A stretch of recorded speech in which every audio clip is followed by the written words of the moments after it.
It always began with an invitation, a private jet, a handwritten note, and the promise of power. For decades, whispers swirled among the elite. There's a place off the coast of St. Thomas where the real deals are made.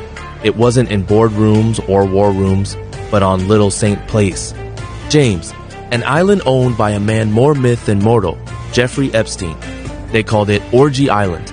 Others, more quietly, referred to it as the Devil's Chessboard. But no one talked about the temple. Atop a hill surrounded by palm trees and vultures, it stood, a cube-like structure striped blue and white, topped with a gold dome that shimmered under the Caribbean sun.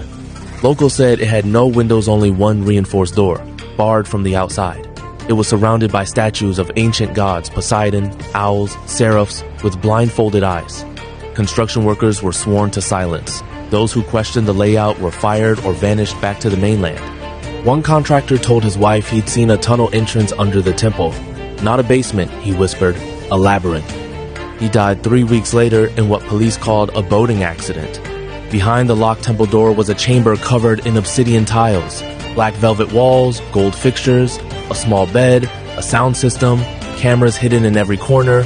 Rumors said it wasn't just a music room, it was a blackmail theater.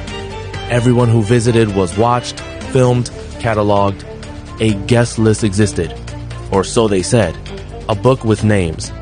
Names of billionaires, royalty, scientists, and spies. Some came for pleasure.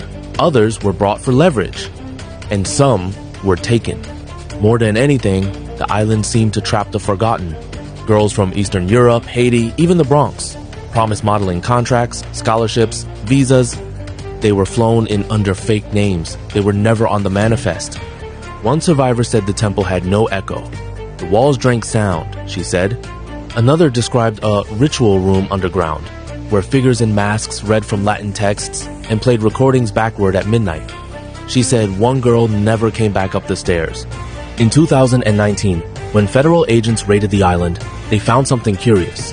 A steel hatch hidden beneath the floor of the temple. What lay beneath was never released to the public. Some agents later reported being reassigned. Others went silent. One FBI agent, weeks before testifying, was found dead in his garage, suicide, they said.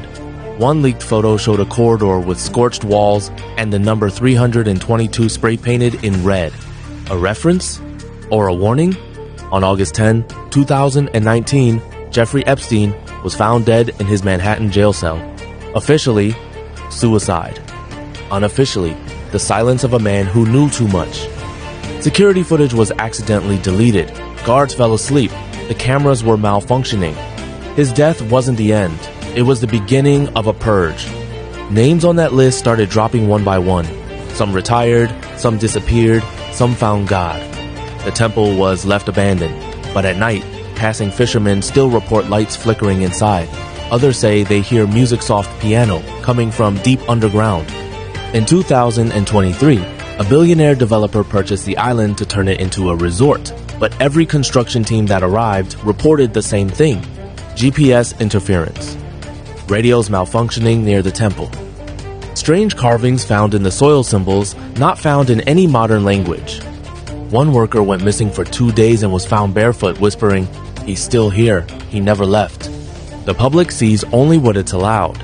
But the truth lives in fragments and stories passed among whistleblowers, in redacted files, and in the silent space behind the temple door. It wasn't just an island. It was a machine, and someone still has the keys.